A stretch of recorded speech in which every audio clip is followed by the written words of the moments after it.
Doctor Baba Saheb Ambedkar open university.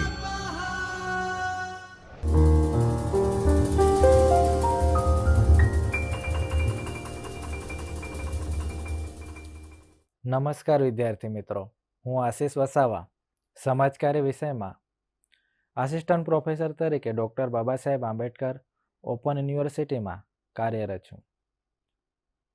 વિદ્યાર્થી મિત્રો, આજે આપણે BSW પાઠ્યક્રમ 202 સામાજિક જૂથ કાર્ય સોશિયલ ગ્રુપ વર્ક વિશે આપણે યુનિટ નંબર 12 વિશે આજે આપણે આ વિડીયો લેક્ચરના માધ્યમથી સમજ મેળવીશું.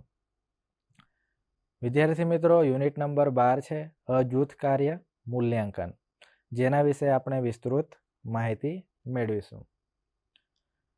વિદ્યાર્થી મિત્રો, આ એકમના મહત્વના હેતુ એ છે કે તમે જૂથ કાર્યમાં મૂલ્યાંકન અંગેની જે સમજણ છે એ તમે મેળવી શકશો. આ ઉપરાંત જૂથ કાર્ય મૂલ્યાંકનની જે પ્રક્રિયાઓ છે, જેના પગલાઓ કે તબક્કાઓ છે, એના વિશે તમે માહિતી મેળવી શકશો. વિદ્યાર્થી મિત્રો, જૂથ કાર્ય મૂલ્યાંકન આપણે સમાજ કાર્યની જે મહત્વની પદ્ધતિઓ વિશે જાણીએ છીએ, એમાંની એક પદ્ધતિ છે સામાજિક જૂથ કાર્ય, જેની અંતર્ગત જૂથ કાર્યમાં જે મૂલ્યાંકનની જે પ્રક્રિયા છે એને વિદ્યાર્થી કાર્યકર્તાએ સમજવી ખૂબ જ જરૂરી છે. જૂથ કાર્ય મૂલ્યાંકન ખાસ કરીને સમાજ કાર્યની એક મહત્વપૂર્ણ પ્રક્રિયા છે કે જેમાં જે જૂથ કાર્યની જે ગુણવત્તા છે, કાર્યક્ષમતા છે અને જે એના પરિણામો છે એને મૂલ્યાંકન કરવાનું સાધન એટલે આપણે જેને મૂલ્યાંકન તરીકે ઓળખીએ છીએ. મૂલ્યાંકનમાં જે પણ માહિતી પ્રાપ્ત કરવામાં આવી છે એ માહિતીનું ખાસ કરીને પ્રક્રિયામાં એનું વિશ્લેષણ અને વિશ્લેષણના આધારે તારણો તારવવાની પ્રક્રિયા એ મૂલ્યાંકનની અંતર્ગત થાય છે.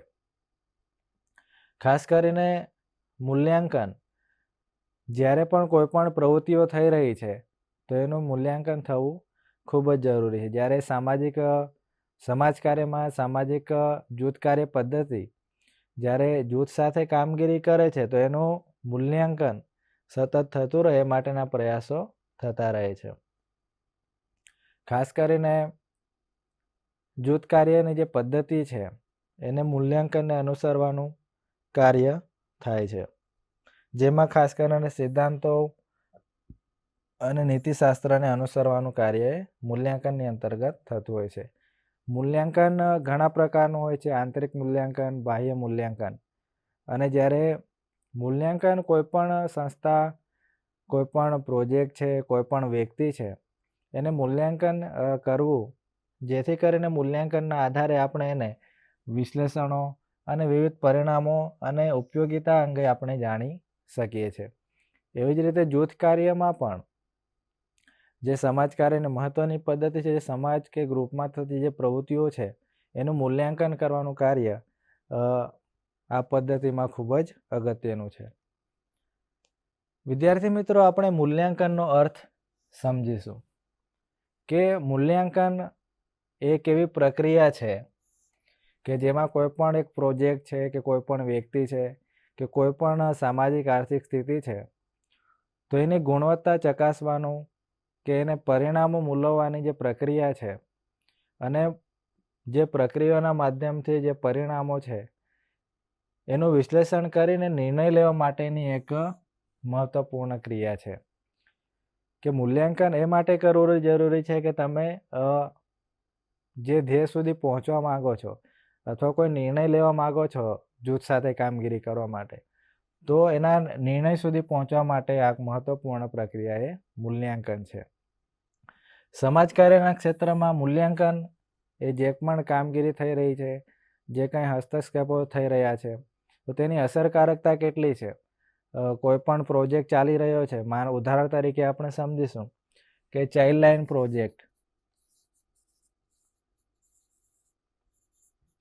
પ્રોજેક્ટ છે, તો એની અસરકારકતા કે પછી એની અમલવારી કયા પ્રકારે થઈ રહી છે અને આખા ભારત દેશમાં કયા કયા પ્રકારની કામગીરી એ લોકો કરી રહ્યા છે. તો એ અંગે આપણે મૂલ્યાંકન કરવું હોય તો માહિતીના આધારે આપણે મૂલ્યાંકન કરી શકીએ. એમની મુલાકાત લઈને એમના રિપોર્ટના આધારે એમની વ્યવસ્થાનો માળખાનો અભ્યાસ કરીને આપણે એનું મૂલ્યાંકન કરી શકીએ છીએ. અને મૂલ્યાંકન એટલા માટે કરવું જરૂરી છે કે કાર્યકર્તાઓ અને સેવાર્થી વચ્ચે જે બધી ક્રિયાઓ થાય છે એ કેટલા અંશે યોગ્ય છે કે કેટલા અંશે અયોગ્ય છે તે અંગે આપણે મૂલ્યાંકનના આધારે આપણે માહિતી મેળવી શકીએ છીએ. અને ખાસ કરીને જે સામાજિક મૂલ્યો છે અને જે માનવીય મૂલ્યો છે એની અમલવારી કે એની કેટલા અંશે સમાજ કાર્યકર્તા અને સેવાર્થી વચ્ચે અમલીકરણ થઈ રહ્યું છે એના વિશે આપણે મૂલ્યાંકનના આધારે આપણે માહિતી મેળવી શકીએ છીએ. અને ખાસ કરીને જૂથ કાર્યમાં જે વ્યક્તિઓ જે એકસાથે મળીને જે સામૂહિક પ્રવૃત્તિઓ કે હેતુઓના માધ્યમથી જે કંઈ પ્રવૃત્તિઓ કરે છે અને ધ્યેયો કે લક્ષ્યની પ્રાપ્તિ માટે જે કંઈ કાર્ય કરે છે એનું મૂલ્યાંકન કરવાનું કાર્ય એ જૂથ કાર્યમાં કરવામાં આવે છે. ખાસ કરીને વિદ્યાર્થી મિત્રો, મૂલ્યાંકનના અગત્યના મહત્વના 3 પ્રકાર છે કે પ્રારંભિક મૂલ્યાંકન અને પ્રગતિશીલ મૂલ્યાંકન અને પરિણામક કે પરિણામ મૂલ્યાંકન. સામાજિક જૂથ કાર્ય પદ્ધતિ દ્વારા જ્યારે ગ્રુપ સાથે કામગીરી, જૂથ સાથે કામગીરી કરવામાં આવે છે તો એનું મૂલ્યાંકન મહત્વની આ 3 પ્રકારે કરવામાં આવે છે.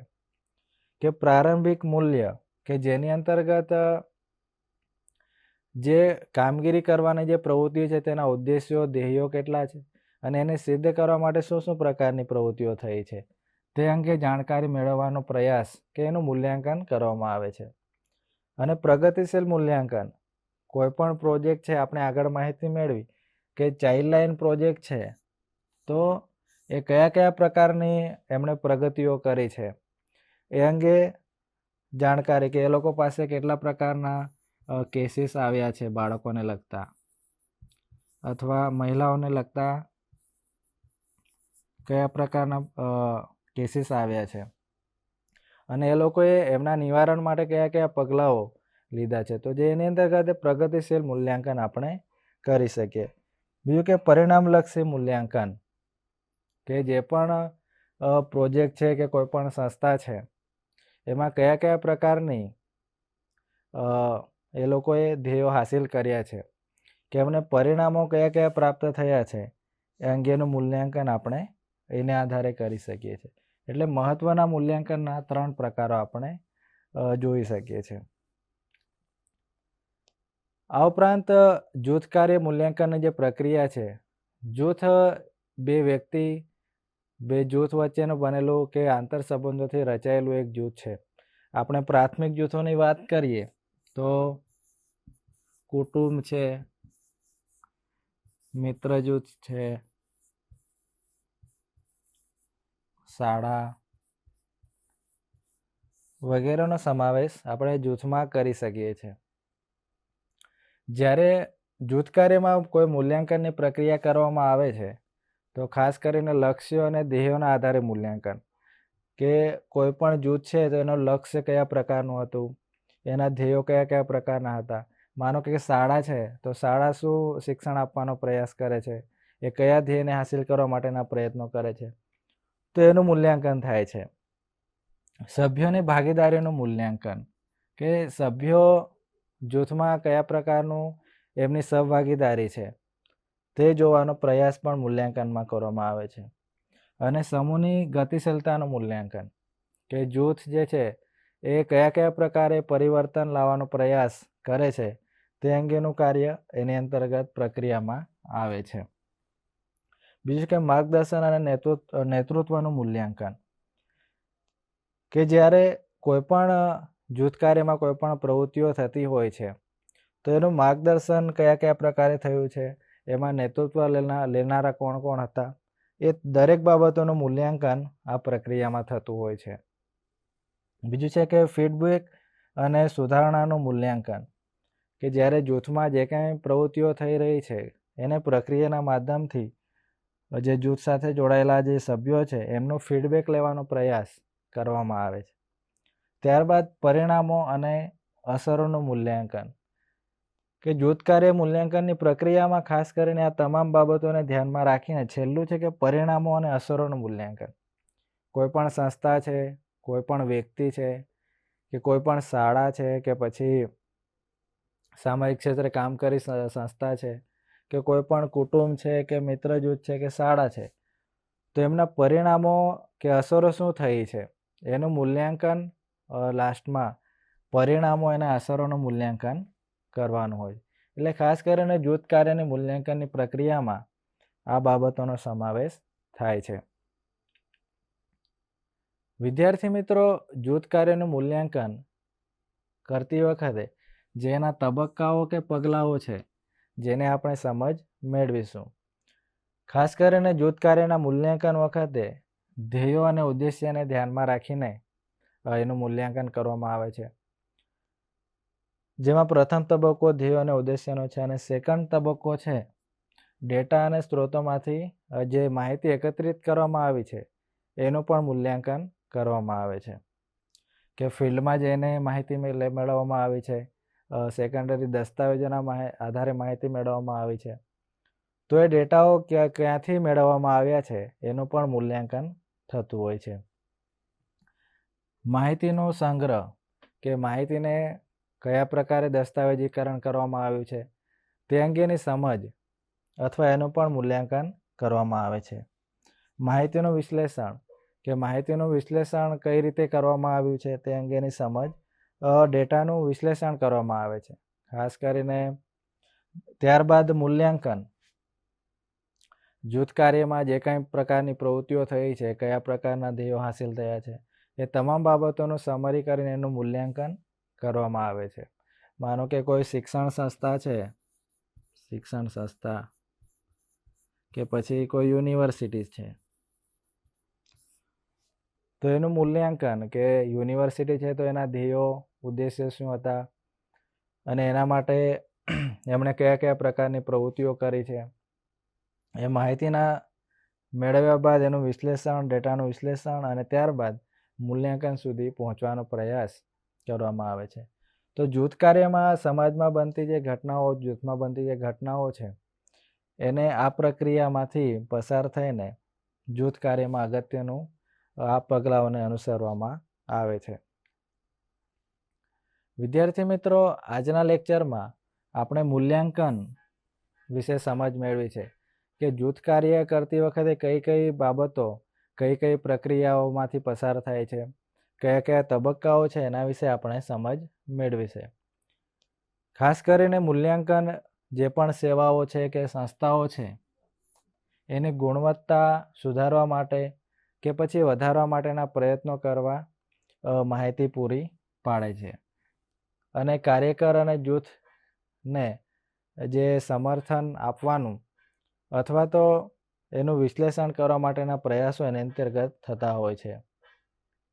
મૂલ્યાંકનના આધારે સમાજ છે કે પછી સંસ્થાઓ છે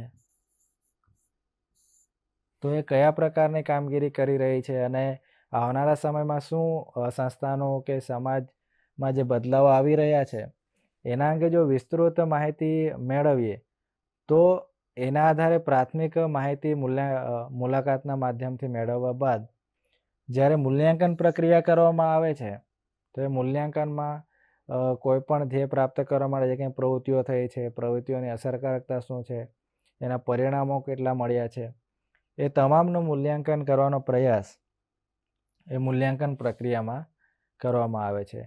જેથી કરીને આવનારા સમયમાં જે પરિણામો છે એને વધુ સારા કઈ રીતે બનાવી શકાય એ માટેના પ્રયાસો થતા હોય છે. વિદ્યાર્થી મિત્રો, આ મૂલ્યાંકનની જે પ્રક્રિયા છે એને આપણે ખાસ સારાંશના સંદર્ભમાં ઉદાહરણ સહિત સમજીએ.